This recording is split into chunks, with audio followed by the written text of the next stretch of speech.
जीवन प्रमुख सागर। स्वर्णिम स्वर्ण जयंती का अवसर ये महान है, मिलकर हम मनाएंगे गुरुवर देश की शान है। प्रमुख सागर जय हो गुरुवर, प्रमुख सागर जय हो गुरुवर।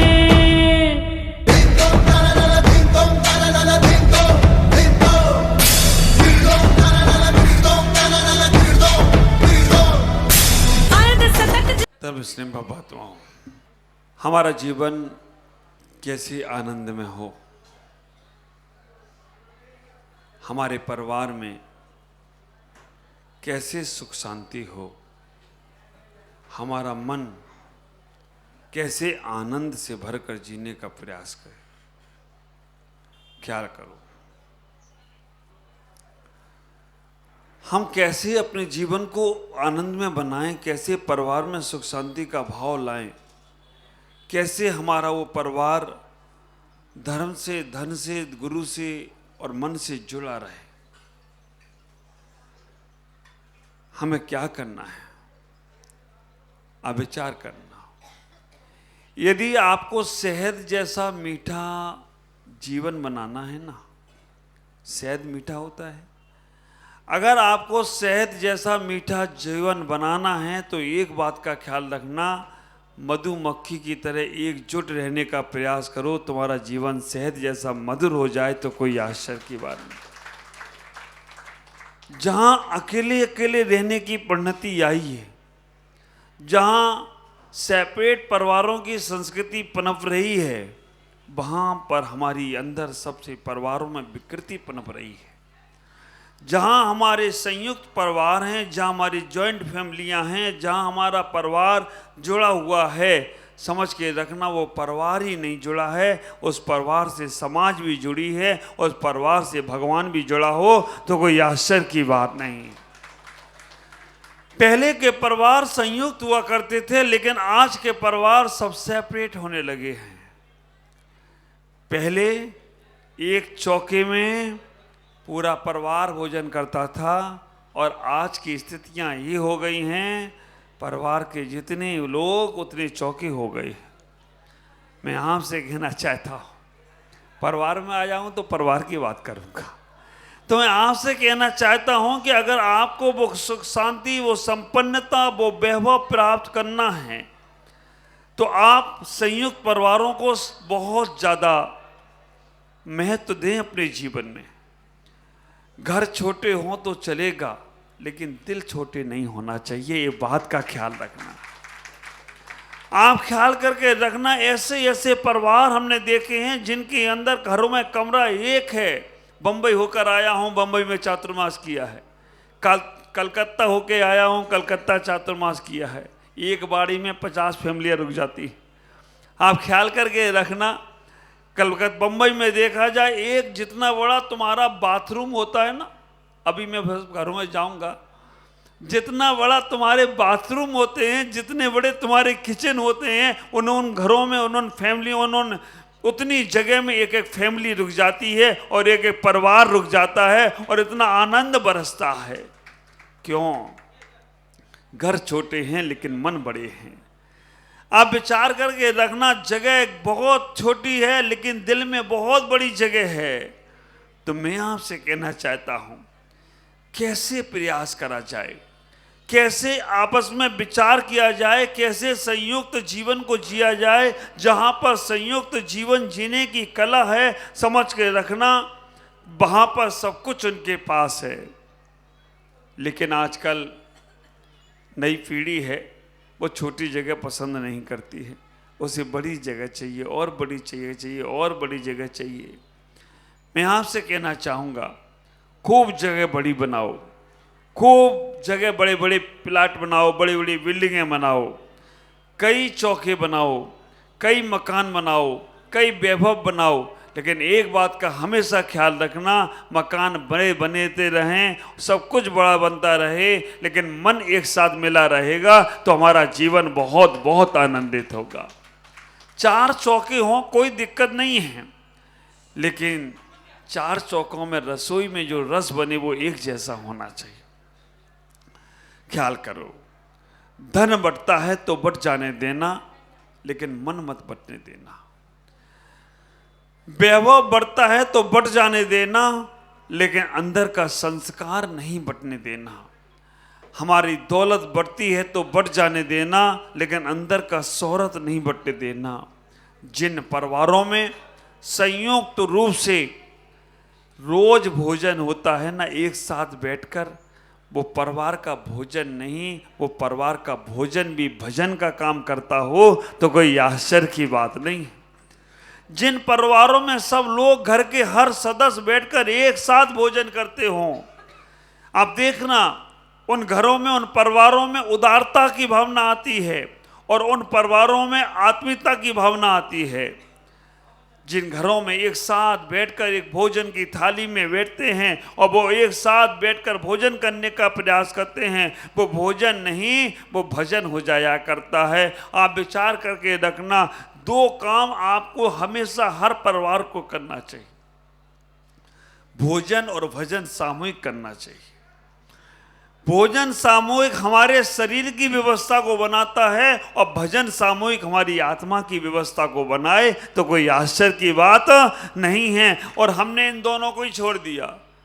भोजन भी सेपरेट बनता तो एक ही पात्र में है, बनता तो एक ही बटोई में है, एक ही भगोने में है, एक ही चौके में है, लेकिन याद करना कब आप लोगों ने परिवार के हर सदस्य ने एक दिन बैठकर भोजन किया। हाँ, दीपावली पे किया हो सकता है, लेकिन उसमें भी पता नहीं कोई आगे पीछे आया हो तो वो भी गया। ख्याल करके रखो। हाँ, शादी का फंक्शन हुआ होगा तो उसमें भी एक साथ मिले तो होंगे, लेकिन कोई काम में लगा, कोई उधर। कब तुमने बैठकर एक साथ गोदी के बच्चे से लेकर और पलंग पर लेटे दादाजी के तक किसने एक साथ भोजन किया? वो दिन तुम्हें दुर्लभता से मिलेगा, बड़ा दुर्लभ है। संसार की सारी वस्तुएं आसान हैं, लेकिन वो वस्तु का मिलना दुर्लभ है। चलो, भोजन साथ में कर लिया होगा, लेकिन भजन मंदिर कब गए होगे? तो लोग सब एक साथ। महाराज एक विधान कराया था अष्टांगा में, सब लोग बैठे थे। आप विचार करके रखना, महाराज हमने कोई पूजन कराई थी या गृह प्रवेश किया था तो उसमें बैठे थे। उस दिन का आनंद क्या होता है, उसके बाद का आनंद क्या हुआ?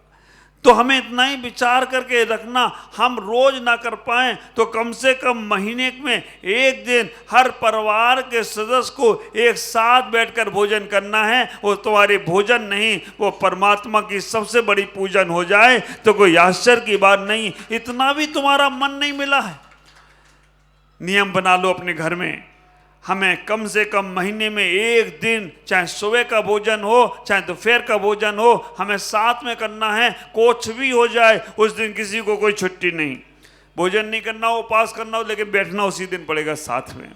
अब देखो उसका आनंद। दूसरे नंबर पर, रोज ना जा पाओ मंदिर साथ में एक साथ तो कोई बात नहीं, साल में एक बार आप अपने नियम बना लिएगा। ये मैं श्रावक संहिता बता रहा हूं आपको। आचार संहिता तो मालूम है, मुनियों का आचार तो मालूम है, श्रावकों के संस्कार क्या होना चाहिए, श्रावकों का परिवार का जीवन क्या होना चाहिए, श्रावकों का जीवन कैसा होना चाहिए। संयुक्त परिवार में एक बार भोजन करो, इतना तुम्हारे परिवार पे अधिकार नहीं है तो समझ लेना अब तुम्हारा जीवन ज्यादा बड़ा नहीं है। तुम्हारे परिवार के सब सदस्य इतनी बात नहीं मानते तुम्हारी। तुम घर में बड़े हो, तुम्हारा घर में शासन चलता है, तुम्हारा घर में वैभव है, बड़े हो या छोटे हो, ऐसा नहीं है कि बड़े ही बोले, छोटे भी बोल सकते इस बात को अपने परिवार के साथ में। एक दिन मेरी बात मान लो, एक दिन अपन सब मिलकर भोजन करेंगे, चाहे यहीं करो चाहे कहीं बाहर जाकर करो, परिवार महीने में एक बार भोजन करे, साल में एक बार। कल जब हमारे पास दीपावली उत्सव, दीपावली महोत्सव और दीपावली के उस जिस वक्त भगवान महावीर को निर्वाण की प्राप्ति, सुबह प्रातः निर्वाण की प्राप्ति हुई और शाम को इंद्रभूति गौतम को केवल ज्ञान की प्राप्ति हुई, अखंड दीपक जले, ऐसा दीपक 2550 दीपक। और जब आप लोग कल परिवार के साथ आए, कितनी आत्मीयता दिख रही थी। सरोवर में महाराज बैठे हैं, कैसे मैं वहां पहुंच जाऊं, कैसे मैं वहां पहुंच जाऊं। और एक दूसरे को सहारा दे रहे थे और सहारा देकर महाराज मेरी श्रीमती जी रह गई, कोई बोला महाराज मेरे श्रीमान जी रह गए, कोई बोला मेरे बच्चे रह गए। मैंने बुला लो सबको, साल में कम से कम एक बार तो तुम आ गए हो। और मैंने कहा एक बार तो इस स्मृति को हमेशा हमेशा के लिए स्मृति को आप अपने जीवन में बना लो। ये हाथ भी कह रहा है आज के बाद मैं इस हाथ में हाथ नहीं बनूंगा, ये महाराज का तो हाथ बनूंगा ही नहीं। ख्याल करके रखना कैसे तुमने आत्मीयता दिखाई, पूरे परिवार के लोग, और एक से एक आइटम की बताऊं कैसे, नहीं बताता हूं। लिपस्टिक, चिपस्टिक और क्रीम और पाउडर और इधर परफ्यूम, जैसे कोई वो डांस पार्टी में डांस करने चाहता। पूरा वैभव उनने दिखा दिया हमको महाराज, हम सब सच सच कर आए, ऐसे ऐसे वैभव उनने बता दिए। लेकिन कोई बात नहीं, एक ही दिन तो मौका मिला था कि चलो महाराज के पास, और सारे के सारे पर बहुत अच्छे थे। इतना ही था, सब लोगों ने आकर पूरे परिवार के साथ, जैसे महावीर महोत्सव पर आप जाते हैं, एक साल में एक बार दर्शन नहीं पूजन करें, एक विधान अपन छोटा सा करने का प्रयास करें जिसमें घर के सब सदस्य बैठेंगे। और दूसरी बात और समझने का प्रयास करना, साल में एक दिन, साल में एक बार अपने परिवार के साथ किसी सिद्ध क्षेत्र की बद्दा करने जरूर जाओ। ऐसे मैंने बहुत से परिवार देखे हैं जो 10 दिन के लिए, 15 दिन के लिए, 20 दिन के लिए, और वैसे यहाँ तो गुवाहाटी में बहुत सारे परिवार हैं। हम जब से चातुर्मास कर रहे हैं, जो देखो महाराज हम सोनागिर जा रहे हैं, हम कुंडलपुर जा रहे हैं, हम बुंदेलखंड की यात्रा पे जा रहे हैं, हम यहाँ वहाँ जा रहे हैं, बहुत से लोग, और 10-10, 15-15 दिन के लिए यात्राओं पर गए, अच्छा लगा। कुछ लोग तो छोटी यात्रा पर गए और कुछ लोग तो बड़ी यात्रा पे ही चले गए। अभी रोज़ हम देख रहे हैं 4-5 दिन से, कहीं आज ये गए, कहीं कल वो गए, परसों वो गए, नरसों वो गए। 4-5 लोग तो अभी दीपावली में, हमने पूछा ये क्या हो रहा है, पता नहीं, संग में किसने कहा पंचक में जा रहे होंगे, तो इसलिए 5-6 इकट्ठे जाएगी।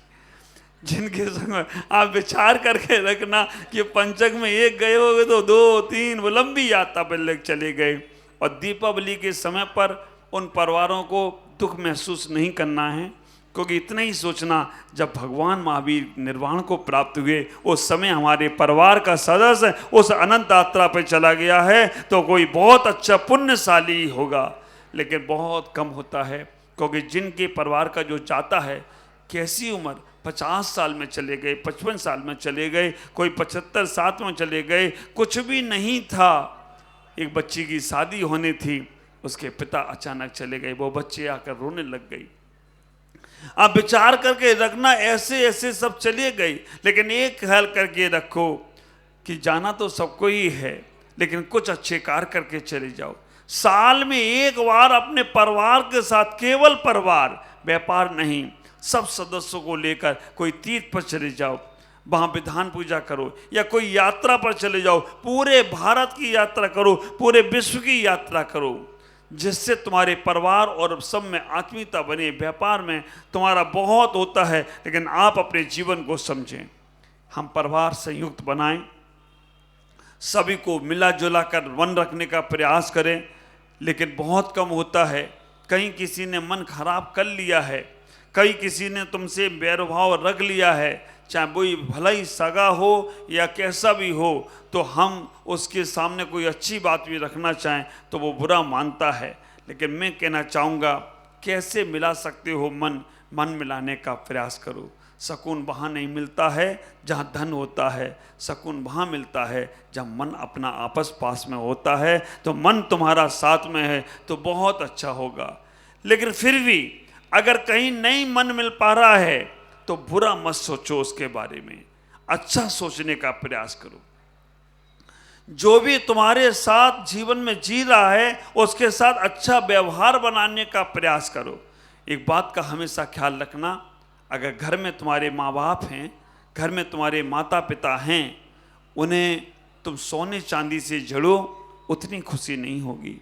उनके लिए तुम बड़े बड़े भवन बना दो, उतनी खुशी नहीं होगी। उनके लिए बड़ी बड़ी गाड़ी घोड़े ला दो, उतनी खुशी नहीं होगी। बस अगर बच्चे आपस में अच्छे से रहते हैं तो मन बापों को बहुत खुशी होती हो, तो कोई आश्चर्य की बात नहीं है। विचार करना, बच्चे घर में अच्छे रहते हो, बहुएं घर में अच्छे से रहती हो, बच्चों के बच्चे अच्छे से रहते हो, तो उन माँ बाप को बहुत बहुत खुशी मिलती है। ख्याल करो, मंदिर बहुत बार जाते हो, एक बार घर को मन मंदिर बनाने का प्रयास करो। तुम्हारे संयुक्त परिवार, तुम्हारे जीवन के उन परिवारों को समझने का प्रयास करो जिससे जो तुम्हारा जीवन बहुत आनंद हो। ख्याल करो, अभी हमारे मनोज भाई ने आकर बोला था ना, अमीरों को देखकर दुनिया जलती है, गरीबों को देखकर दुनिया हंसती है। अमीरों को देखकर दुनिया जलती है, गरीबों को देखकर दुनिया हंसती है। सुरेश जी, अमित जी, वाकलीवाल परिवार का पुण्य तो देखो, संतों को बुलाने के लिए दुनिया तरसती है, संतों को बुलाने के लिए दुनिया तरसती है। और तो और पूरे पूरे संघ को बुलाकर उन्होंने कितना पुण्य अर्जन किया होगा। सुरेश जी तो ईश बन गए, सूर्य के ईश सुरेश हो गए हैं। और अमित छाप करने वाला ये अमित, वास्तव में जब मैं आया था यहाँ पर, शुरू में 1-2 दिन आया, दूर दूर से बस स्वास्थ्य नरम था। एक दिन मैंने इसका हाथ पकड़ लिया, और पकड़ लिया तो मैंने कहा हो आना है आहार में।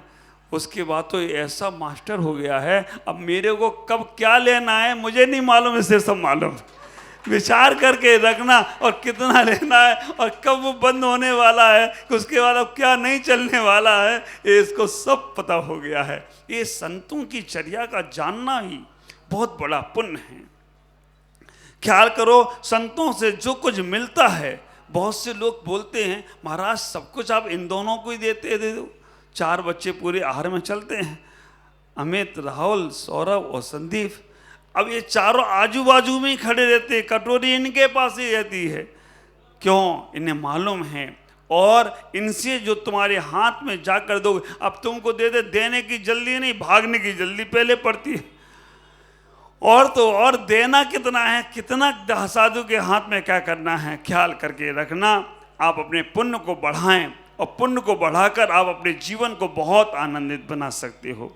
आज चातुर्मास का प्रथम कलश हमारे सुरेश जी, अमित जी, बाकलीवाल परिवार, मम्मी का नाम क्या है, ललिता बहन, ये पूरा परिवार बड़ा पुण्यशाली है, बड़ा सौभाग्यशाली है। चातुर्मास का प्रथम कलश के सारथी बने ये, और पदम जी हमारे पटने बैठे हैं, ये दोनों ने मिलकर चातुर्मास का प्रथम कलश दिया।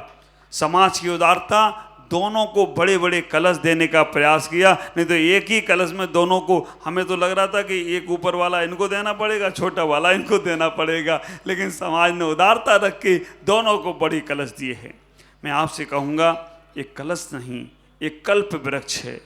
क्यों? क्योंकि कलश तो केवल हम शोकेस में रख देते हैं। इस कलश के सामने मंदिर में जिन्होंने देखा होगा, मैंने रोज अखंड जाप इसके सामने की है, रोज एक माला सुबह फिर कर आता था, और एक ही प्रार्थना करके आता था, भगवान एक कलश जिनके घर में जाएं तो क्लेश का समन कर दें, क्लेश शांत हो जाए, कल्प वृक्ष का रूप ले ले। और आप विचार करके रखना, कलश के माध्यम से उनके जीवन में कल्प वृक्ष का रूप बने। जब भी कोई कार्य हो भूल कर जाएं, और केवल कलश यहाँ इनके घर में रहकर ही इधर ही का वो इनके घर का ही उद्धार नहीं होने वाला है। टावर एक जगह लगता है मोबाइल का, जो टावर से कनेक्शन मिला लेता है तो उसका मोबाइल भी चालू हो जाता है। तो जो लोग इस कलश के प्रति भावनाएं अच्छी रख लेंगे, उनका भी मन अच्छा होता चला है। घर में ही भले ही बैठे रहें, टावर जहाँ लगा है वहाँ जाने की जरूरत नहीं पड़ती मोबाइल को चलाने के लिए, बस एक बार कनेक्शन मिलाना पड़ता है। तो आप विचार करके रखना, एक आप जो आसपास के लोग हों वो इतनी भावना भाना। चातुर्मास का प्रथम कलश हमारे सुरेश जी, अमित जी, बाकलीवाल के यहाँ हैं, वो कलश उनके घर में अच्छा से रहे, और उस कलश का जो प्रभाव हो और सबका प्रभाव हमें भी मिलता रहे, तो उनका घर बैठे भी कल्याण हो, तो कोई आश्चर्य की बात नहीं है। नहीं तो अमीरों को देखकर दुनिया जलती है, और गरीबों को देखकर हंसती है। जलते रहोगे कुछ नहीं होने वाला है। ख्याल करके रखना, दीपक सोने का हो चांदी का हो ये महत्वपूर्ण नहीं होता है, दीपक मिट्टी का हो ये महत्वपूर्ण नहीं होता है, दीपक स्टील का पीतल का हो महत्वपूर्ण नहीं होता है, दीपक में प्रकाश कितना आ रहा है ये महत्वपूर्ण हुआ करता है। तो ख्याल करके रखना, तुम्हारे जीवन में प्रकाश कितना आ रहा है वो महत्वपूर्ण हुआ करता है। आपके संयुक्त परिवार बने, इस परिवार को मेरा बहुत बहुत मंगल में आशीष है। आज जैसे हम यहाँ पहुँचे हैं, आपके घरों को पवित्र और पावन करने के लिए आसपास के कितने लोगों को लाभ मिल रहा है। आपका जीवन मंगल में हो, आपके कष्ट दूर हों, आपके संकट दूर हों, और आप हमेशा ऐसे ही धर्म से, ऐसे ही गुरुओं से, ऐसे ही भावनाओं से जुड़े रहें। ये मेरी मंगल में भावना है। मंगल में आशीष। ओम नमः